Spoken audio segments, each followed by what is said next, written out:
B-Rad. It is a hot motherfucker out here. All right, let's start the show off right. If you're gonna drink, don't drive. If you're gonna drive, do not drink. Something near and dear to my heart, 22 veterans died daily of PTSD, suicide. So if you happen to know a veteran or anyone suffering from PTSD, anxiety, depression, reach out to those individuals. Lend them an ear, ask them out for dinner, lunch, something. Sometimes just these random acts of kindness could save these people's lives and could just turn things around for these individuals. Believe it or not, I like to try to bring awareness to this disease that's running through the veteran community and just the community, period. I mean, it just doesn't affect veterans, it affects everybody, especially in this crazy time we live in now. All right, I've got one from Burr Oak, big IPA tree or big tree IPA, I don't know. Midwest Indian Pale Ale, unfiltered double IPA. They've got a vinyl wrap around the can, but they did take the time to put the Burr Oak around the top of there, which I do like. Looks like they got a bunch of green foliage around there. They got like a big tree, you know, like a big oak tree and stuff, which I like it, man. I give them props on that. This is 7.6 alcohol by volume. Burr Oak Company out of Columbus, Missouri. Holy shit, Columbus, Missouri. What is it? Public House, I believe, comes out of Columbus, Missouri. Great brewing company out of Columbus, Missouri. I guess, you know, hey, let's look out for Columbus, Missouri. They've got some breweries starting to make some waves, man. I mean, this is my second beer I've done, I know, from Columbus, Missouri, because I have a Marine Corps brother that lives up in Columbus, Missouri, out of 2nd Battalion, 7th Marines. He told me if I was ever up there, he said, man, I would love to show you around and stuff. So, I mean, that's like a 6-hour drive. I mean, I know some people are like, oh, 6 hours ain't nothing, but I just, you know, there is a car.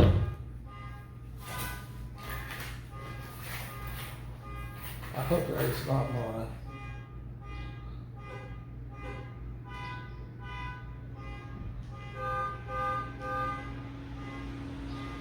It wasn't mine. Normally, somehow I hit this, and it does some, but I'm not the one honking today.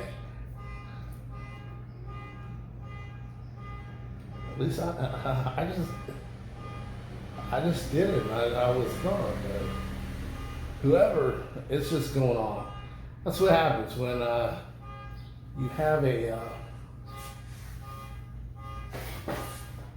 you have a busy household and everything. All right, Columbia, Missouri.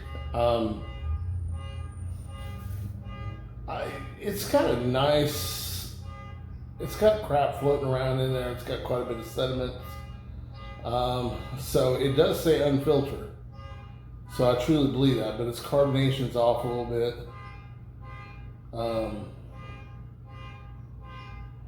But that's okay. I mean, unfiltered beer should have stuff floating in it. I know when I brewed my own beer, I kind of cheated. I put a little filter on there. And I got quite a bit of sediment out.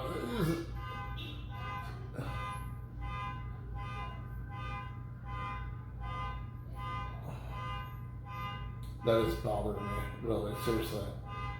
I swear to God that it's not me.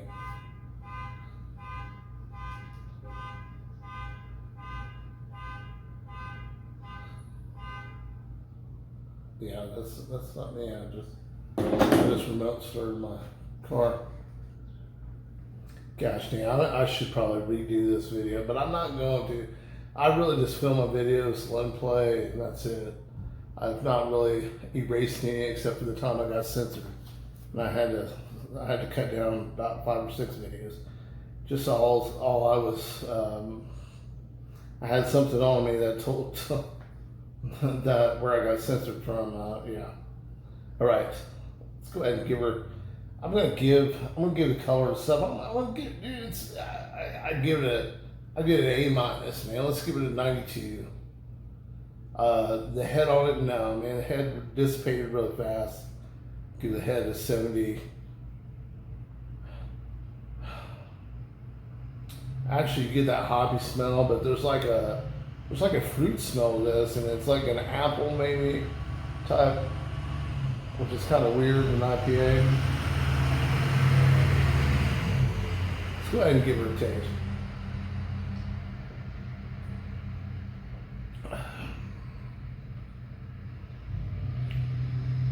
And for a double IPA,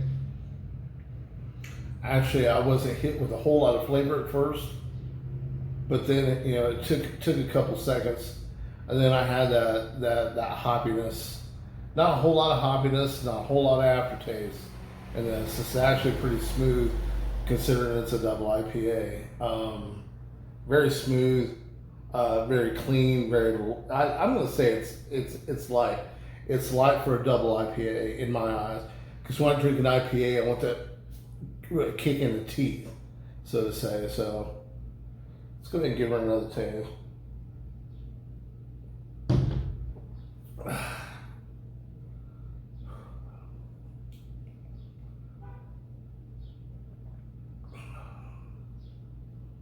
I don't know.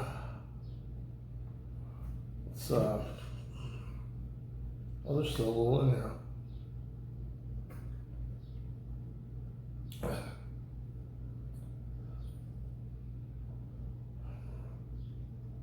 It's just got a different hop taste in there. Almost like it was oak barrel aged or something. I don't know. I like it though. It's a good solid beer, man. Burr. Kudos to you guys. And this was another one I couldn't find any information on. They had a website. Just if you wanted to rent their tap room, or wanted to check out the employees and stuff, but they give no history of their beer at all, like when they started or anything like that. But I do know this is my second beer from Columbus, Missouri. So it's a delicious IPA. Would I buy it again? Yeah, you better believe it. And something I like to talk about when you're buying these IPAs, man. These things run you. I mean, pretty much the cheapest IPA in a 12-ounce can is going to run you $2.30, $2.50 a can, and not to mention your bigger ones like Abomination, Nightmare, and stuff that come in the 16-ounce cans. They're gonna run you freaking $6 plus a can. I know I bought one from Firestone that was a limited edition. It was in a box. It was all wrapped up and stuff. And it was like a yearly beer that they brewed by Firestone, and it was like $12.99. So I've spent $13.99.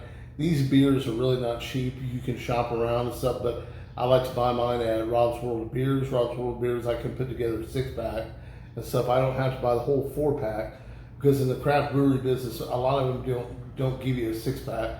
I don't know if that has to do with alcohol content or just, you think about it. If you got a can of beer at $3, or let's just say they're $4 a can times 6, that's $24 to spend for a 6-pack when you can buy a 30 pack of, I think it was called Regal.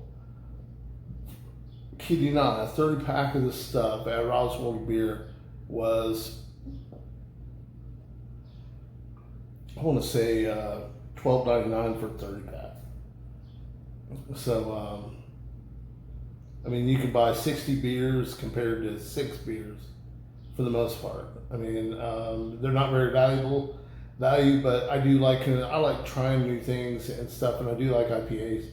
And as long as I can, maybe not necessarily afford to purchase these beers, but as long as I'm gainfully employed and everything. But let's get on with the Chuggabilly. Chuggabilly is something I created to give you that unfair advantage against professional drinkers such as my friend Casey. He's got a patch on an eye. He's a Marine Corps veteran. He likes to go around. Maybe he's in Columbus, Missouri, trying to maybe going freaking to Tantera, resort there, and anyhow, chugability.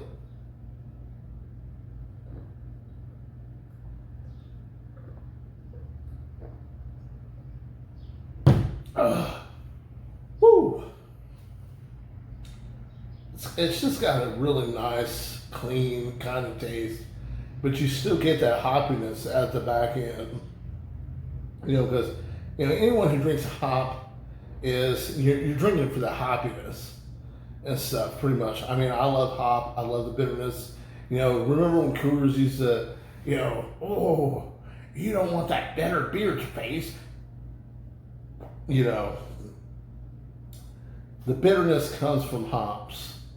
Or, I know there's some hibiscus flavored beers, which aren't really bad by any means.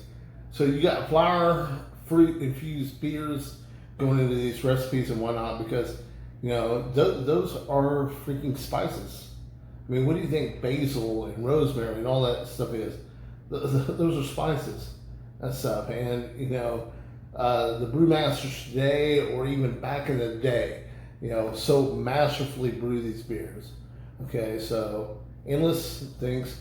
All right, this is part of my, I'm getting a little long-winded. I'm going in 11 minutes and 30 seconds. All right, this is part of my episode where I play tribute to the men and women who sacrificed all for this great country. I love America. I hope you love America too. All right, and of course, always check your pour a little Glenfiddich Scotch.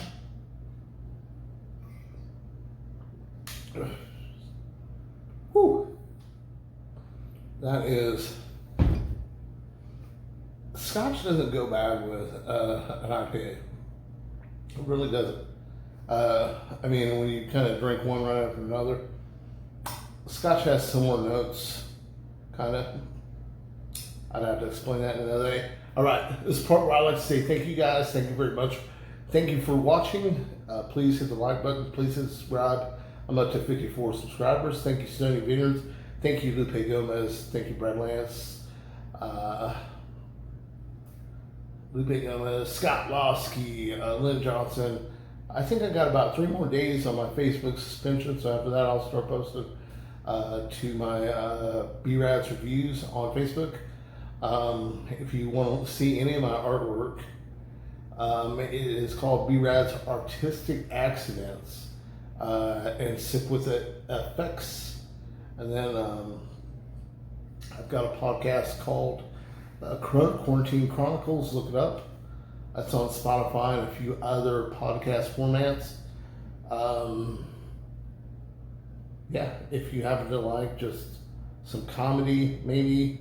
Sometimes I talk about some serious shit. Sometimes I don't. A lot of times I don't. So thank you guys very much. Hit the like button. Hit subscribe. Thank you. Thank you so very much. Ooh, because I'm so angry. Semper Fidelis, motherfucker.